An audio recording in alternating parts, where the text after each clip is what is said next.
Merci. Merci Jean de Mirbonne pour cette invitation qui m'honore et qui me fait très plaisir. Je ne sais si je dirais que du bien de la nostalgie, mais c'est un sentiment effectivement qui m'intrigue. Car au fond, il y a une histoire des sentiments exactement comme il y a une histoire des idées. Et ce qui m'intéressait aussi, c'est peut-être de suivre ce sentiment au fil des siècles et la manière dont il s'est transformé pour parvenir jusqu'à nous. Mais d'une certaine manière, la nostalgie n'est pas un sentiment naturel ou exclusivement naturel. C'est-à-dire que il a sûrement ses racines dans la nature de l'homme, mais ce serait peu de choses si la culture et l'art n'y avaient pas ajouté son timbre unique et toutes les harmoniques qu'il y a vues. Et en ce sens, il faut dire d'abord, et commencer par là, que la nostalgie est une invention grecque. C'est les Grecs qui ont inventé la nostalgie, peu importe si le mot, nous allons le voir par la suite, n'est pas grec, du moins ils ont inventé la chose. C'est-à-dire qu'il a fallu attendre l'Antiquité grecque pour que la nostalgie surgisse et que le poème épique lui insuffle un sens plein pour introduire l'homme dans une émotion nouvelle. Donc, on pourrait dire que la nostalgie, c'est bien un sentiment qui a fleuri dans cet âge de l'humanité qui était l'Antiquité, et dans ce peuple de l'humanité qui était le peuple grec. C'est-à-dire que si vous voulez savoir d'une certaine manière, par exemple, ce qu'est vraiment un Dieu unique et d'élection, eh bien, il faut se tourner vers le peuple d'Israël. Et si vous voulez savoir quel est ce mal étrange qui nous a été transmis, eh bien, c'est par la voix des Grecs que la chose nous a été dite, écrite, chantée. Donc aujourd'hui encore, voilà, on ne peut pas évoquer la nostalgie sans parler le langage de l'ancienne Grèce, sans que résonne en nous, même ne serait-ce qu'un écho lointain et faible, la voix éternelle d'Homère qu'il a élevée au fond à son expression la plus pure à travers la figure d'Ulysse, dont le destin, vous le savez, était de revoir les siens, de rentrer sous le toit de sa haute maison au pays de ses pères. Et donc, d'ailleurs, telle est au fond la réponse d'Ulysse à l'offre d'immortalité, la chose a été dite, à l'offre d'immortalité de la déesse Calypso, qui depuis 3 ans l'avait retenu captif sur son île. Je le cite, « Le seul vœu que chaque jour je fasse est de rentrer là-bas, de voir en mon logis la journée du retour. » Nostimone et Mare. D'une certaine manière, il faut d'abord s'en étonner un peu de cette réponse. En vertu de quel lien indéfectible Ulysse était-il à ce point attaché à sa terre natale qu'il a préféré le retour à l'immortalité que lui offrait Calypso s'il y renonçait? C'est-à-dire que son mal était si grand que son vœu était plutôt de mourir dans sa patrie plutôt que d'être loin d'elle et de vivre éternellement en compagnie d'une déesse à la beauté sans pareille. C'est-à-dire qu'il faut tout de même s'en étonner un peu. J'en ai connu qui ont troqué leur vieille Pénélope pour moins que ça. Pas besoin même qu'elle fût une déesse, hein, une jeune nymphe leur suffisait amplement. D'ailleurs, j'y reviendrai parce que ce n'est pas tout à fait étranger au sujet ici. Pour l'instant, je veux bien donc qu'on m'apprenne que nous devenons de plus en plus nostalgiques. J'avoue mériter un petit peu lorsque on parle d'une mélancolie française, tout de même. Peut-être que parfois aussi je peux sourire lorsque j'entends l'inquiétude ou de voir qu'il y a un signe inquiétant à ce que les audiences de Radio Nostalgie gagnent et battent les audiences d'Europe 1. Mais voilà en un sens mon étonnement. Il faut être honnête, je ne vois pas aujourd'hui quelqu'un qui pourrait descendre jusqu'à la profondeur du mal qu'a dû éprouver Ulysse. Quel attachement profond les Grecs n'ont-ils pas dû avoir à leur propre foyer, à leur propre patrie, pour que, chaque fois qu'ils la quittaient, leur vœu le plus cher était d'y revenir au plus vite. Pour que le pire des châtiments, à leurs yeux, était l'exil plutôt que la mort, pour qu'il y ait, si je puis dire, hors de la cité, que barbarie et épouvante. Donc ça, eh bien, il n'y a rien d'équivalent, par exemple, dans la Rome ancienne. C'est-à-dire que les Romains, eux, ils ont fondé un empire. Ils n'aspiraient qu'à s'étendre et non pas à revenir. Ils se sentaient partout chez eux, aussi reculées que pouvaient être les frontières de l'Empire, dans la mesure, au fond, où ils apportaient le droit partout avec eux. Les Grecs, eux, ils n'ont pas fondé d'empire, et d'ailleurs, ils ne le pouvaient pas. Ils ont fondé des cités pour la simple raison qu'ils songeaient toujours à rentrer, au retour, nostos, à rentrer au pays, dont ils ne parvenaient à s'éloigner sans souffrir de ce mal étrange, la nostalgie. Alors, je ne veux pas dire, par exemple, que les Latins ou d'autres après eux n'aient jamais ressenti de nostalgie, mais vous voyez, quand cela leur arrivait, ils étaient grecs. Du moins, en tout cas, ils devaient parler le langage des Grecs, desquels ils avaient reçu le sentiment. Prenez par exemple Ovide, le grand poète Ovide, qui avait été forcé à l'exil à Tomie, eh bien, il avait la nostalgie de Rome. Mais il n'a pas pu s'en plaindre, c'est dans les Pontiques, il n'a pas pu s'en plaindre et exprimer sa souffrance qu'à travers les symboles que lui avait offert Homère, que lui avait offert l'Odyssée. Je cite Ovide, « La froide raison d'Ulysse n'est pas douteuse, et cependant le plus grand désir du roi d'Ithaque était d'apercevoir la fumée du foyer paternel. Je ne sais quel charme possède le sol natal pour nous captiver et nous empêcher de l'oublier jamais. » On peut même aller plus loin et de dire du peuple grec qu'il est nostalgique de part en part. La nostalgie a été une invention grecque, on le sait, la philosophie également. Et probablement que la philosophie n'a pas pu éclore ailleurs que dans un peuple qui était épris de nostalgie. C'est-à-dire un peuple pour lequel le retour était plus important que l'aller. La pensée, et là je reprends une suggestion de Pascal Quignard, la pensée a dû commencer de façon très animale et n'a peut-être d'abord servi, c'est ce que suggère Pascal Quignard, n'a peut-être servi d'abord qu'à revenir sur ses pas. Penser, c'est, si je puis dire, suivre des traces, renifler pour rentrer au foyer, jusqu'au foyer qu'on avait quitté. Et si l'on suit cette hypothèse, eh bien effectivement, la pensée, dont le terme grec est nous, se serait appuyée aussi sur le nostos, nous, nostos, le retour.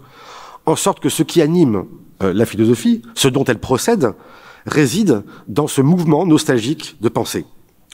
Apprendre, comme le dit Platon, c'est se souvenir, c'est-à-dire qu'au fond, penser, c'est toujours revenir en arrière, la vérité est mémoire. L'âme a connu la vérité avant de descendre dans un corps, avant de naître dans un corps qui la lui a fait oublier. En sorte que le désir que nous avons, qui nous porte vers la vérité, eh bien, c'est un mouvement nostalgique. Puisqu'au fond, lorsque je découvre la vérité, nous dit Platon, je ne fais que réapprendre ce que j'avais oublié. On ne fait donc que revenir au principe que nous avions quitté. La philosophie, au fond, pour les Grecs, c'est ça. Elle ne pense pas pour s'aventurer quelque part. Elle n'est pas ce qu'elle deviendra avec Descartes, ce cavalier français qui partit d'un si bon pas. Elle s'égarerait. Elle ne fait que partir pour s'assurer d'abord du retour. C'est le mal du retour, le désir de revenir à son foyer qui animait probablement d'abord le mouvement de la pensée. En sorte que la philosophie grecque, la pensée grecque, pense toujours depuis le chemin du retour. Il n'y a de bonheur que dans le retour. Elle n'avance qu'en régressant. Elle ne devient qu'en revenant, effectivement comme l'animal, qui revient toujours sur ses pas. Donc la nostalgie, c'est un mal grec par excellence, qui frappait tout homme et tout en l'homme, l'âme aussi bien que le corps. Donc ne pensez pas que la philosophie devait être simplement pour eux une consolation, compensant le regret de ce qui avait été perdu. La philosophie, pour un grec, c'était la cure véritable, la seule capable de les en guérir et de pouvoir réellement rentrer dans l'espace, rentrer chez soi, et aussi dans la pensée, revenir au principe. Alors si j'ai insisté sur le sentiment originaire de la nostalgie et sur le sens exact que les Grecs lui ont imprimé, c'est pour que nous nous surprenions à voir combien il nous est étranger, et que nous, modernes, nous ne le ressentons pas du tout. Nous le disions en commençant, les anciens ont inventé la chose, mais non pas le mot. Au fond, sous ces atours trompeurs, le mot de nostalgie est beaucoup trop moderne pour que les Grecs aient même pu seulement y songer. La chose a été dite bien des fois, je pense, depuis le début, à commencer par Barbara Cassin. Le mot nostalgie apparaît à la fin du XVIIe siècle, dans le milieu médical, lorsqu'un jeune carabin d'à peine 19 ans, qui venait de Mulhouse, Johann Hofer, eut la curieuse idée d'associer le mal, algos, au retour, nostos, dans sa thèse qu'il soutenait en 1688 à Bâle, la dissertation médicale de la nostalgie, ou Heimweh. Ce mot a été forgé donc à partir de la langue grecque, mais ce néologisme, au fond, n'a plus grand-chose à voir, à vrai dire, avec l'antique réalité qu'il désigne. C'est-à-dire que désormais, ce mot-là, qui parle grec et latin, mais qui ne l'est pas, sert à désigner cet état de tristesse comme une variante de la mélancolie. C'est une maladie. D'ailleurs, on avait pensé à d'autres termes. C'est Jean Starobinski qui en fait la recension, puisqu'avant ça, on avait imaginé que ça pouvait être la nostomanie, ou, je le cite, la potopatrie d'Alga. Donc effectivement, après ces mots ratés, celui de nostalgie ne pouvait que l'emporter. Ça sonnait bien aux oreilles, et c'est effectivement ce mot qui s'est imposé au XVIIIe siècle, d'abord dans la langue médicale, avant que les écrivains romantiques du XIXe siècle ne s'en emparent et le lancent dans la circulation pour qu'il devienne un mot du langage courant, du langage commun. Et d'une certaine manière, on verra que c'est les romantiques qui ont un peu trafiqué le mot et qui nous l'ont restitué tel que nous connaissons aujourd'hui. Mais c'est ainsi en tout cas que la nostalgie, pour nous autres modernes, a commencé par être le nom d'une maladie. C'est-à-dire que le regret, ce qui n'est jamais qu'un regret, un affect de tristesse lié à ce que nous avons quitté, perdu, est venu se greffer sur quelque chose d'autre, la mélancolie, et a transformé ce mal en un mal terrible qui s'accompagnait, disait-on alors, de dépression, de profonds abattements, capables de conduire certains même au suicide. C'est ainsi qu'il a été d'abord pris au XVIIIe et au XIXe siècle. Évidemment, son sens va s'en trouver profondément bouleversé. Je reviendrai sur cette séquence, puisque c'est là que s'opère le basculement.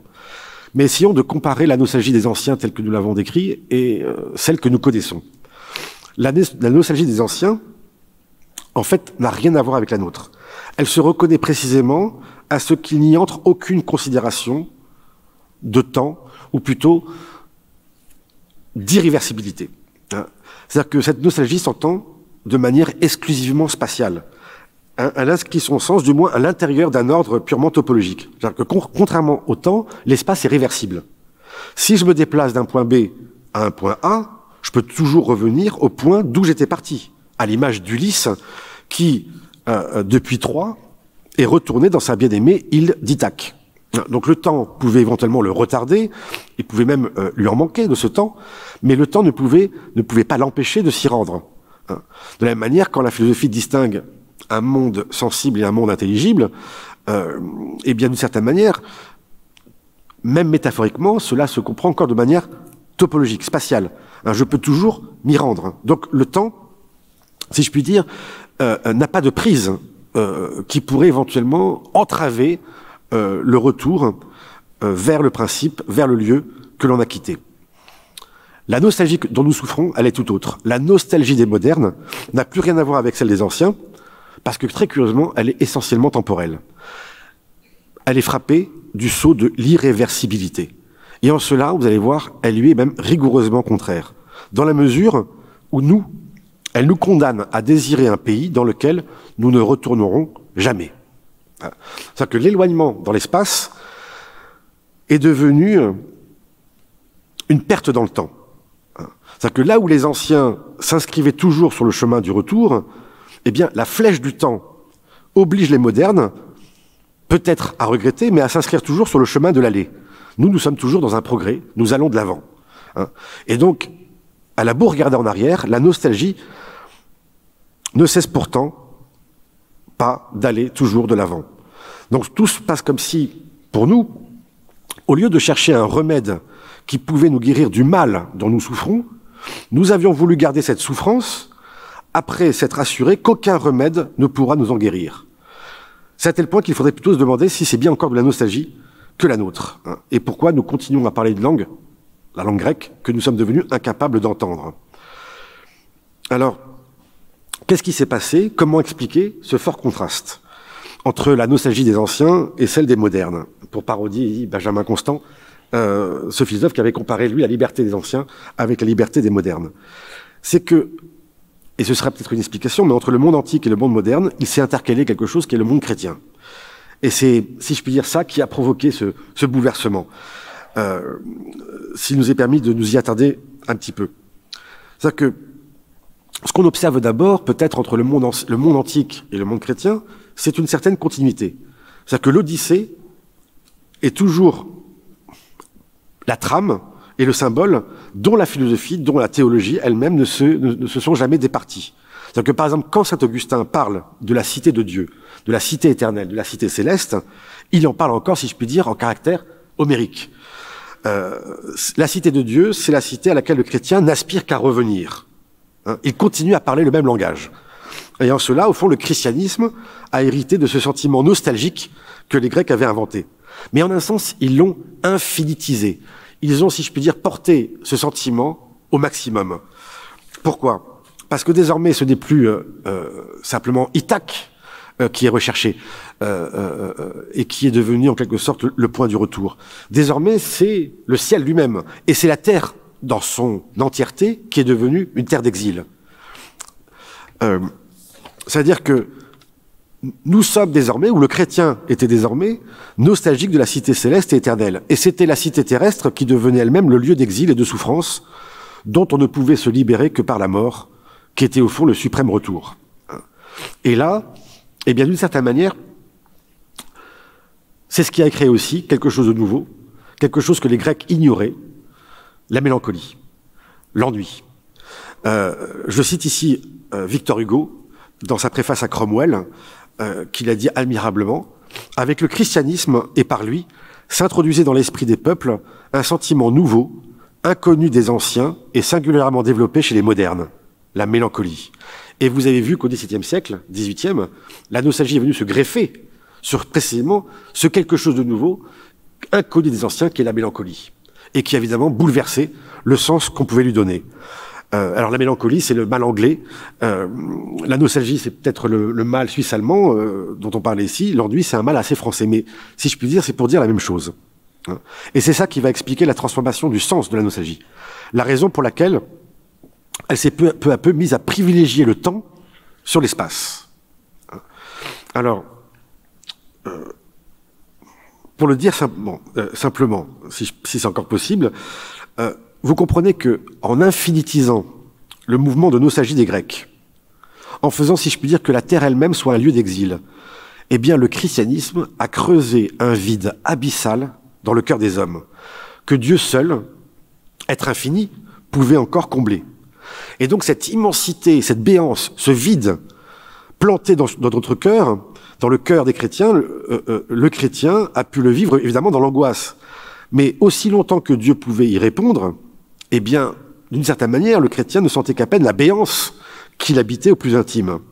Et pourtant, vous voyez, déjà, une maladie commençait de poindre, c'est l'acédie. Mais il fallait que Dieu disparaisse de tout horizon, pour de bon, avec les modernes, pour que, si je puis dire, l'homme, laissé à lui-même, découvre son désert intérieur, la sécheresse de son cœur, que plus rien ne pouvait plus désormais satisfaire. Telle est la mélancolie des modernes, à laquelle, justement, les médecins se sont interrogés. Et d'ailleurs, à cet égard, je peux renvoyer, mais là aussi c'est un écrivain obscur, mais Robert Burton, pardon, au XVIIe siècle, était à la fois un théologien et un médecin, et qui a laissé 1000 pages d'encyclopédie consacrée à la mélancolie. Alors, voilà tout ce qui va changer et qui peut expliquer cela. Et c'est ainsi que je terminerai. C'est qu'on peut comprendre maintenant le caractère étrange, pour ne pas dire absurde, de la nostalgie dont nous souffrons, au regard de celle que toutes les anciennes humanités avaient éprouvée. C'est que ce retour, quel qu'il ait pu être, quelle que soit la manière dont on avait pu l'imaginer, et qui constituait le remède infaillible à la nostalgie, eh bien ce retour, en fait, nous, on le désire plus. Nous ne le désirons plus du tout, nous n'en avons aucun désir. C'est cela le désespoir et l'ennui. Le désespoir, l'ennui, la mélancolie, c'est la passion de l'absence de passion. C'est qu'on sait que, si je puis dire, que si on devait vraiment retourner là où nous souhaitions, eh bien, ce serait pour de l'ennui. Et pour nous le faire comprendre, je vais citer celui précisément qui a beaucoup consacré à la nostalgie, le philosophe Vladimir Yankelevitch, philosophe français du XXe siècle, qui, dans L'irréversible et la nostalgie, va revenir sur l'Odyssée pour réintroduire justement tout le mordant de l'ironie moderne. Et il va se proposer d'imaginer le lendemain du grand retour, Ulysse qui est enfin rentré chez lui. Il se propose, si je puis dire, voilà, d'imaginer ce retour, ce qui est arrivé après les retrouvailles dans le palais d'Ithaque. Il se demande qu'est-ce qui s'est passé une fois le rideau baissé, quand devait s'inaugurer, je le cite, l'ère d'un bonheur sans nuages et sans histoire. Donc Yankelevitch, à la fin de ce livre, se propose d'écrire à sa manière le 25e chant de l'Odyssée, le chant qui n'existe pas. Et qu'est-ce qu'il imagine? Eh bien qu'Ulysse n'a plus rien à souhaiter. Il est à table, il s'ennuie. À quoi pense-t-il? À Calypso, à Circé, à Nausicaa, et à toutes ces occasions manquées qui ne reviendront plus. Je cite Yankelevitch, le lendemain même du retour, la déception a supplanté la nostalgie. Ithaque n'était qu'un prétexte.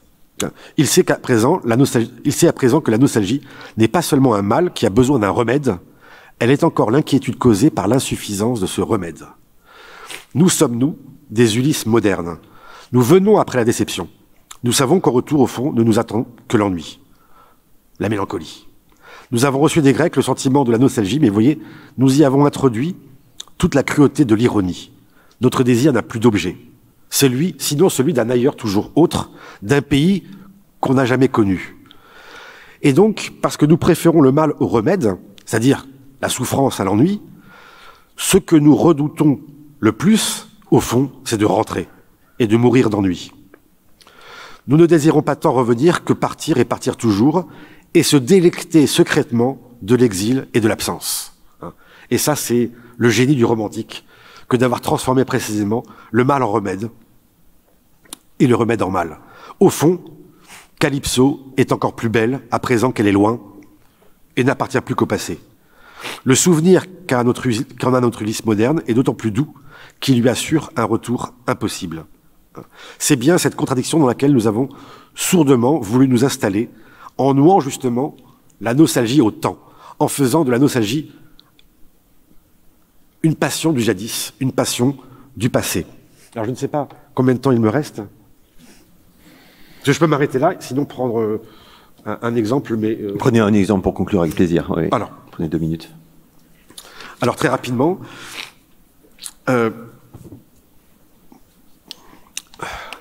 c'est que justement maintenant, pour dire la nostalgie, on ne peut plus le dire sous la forme de l'épopée.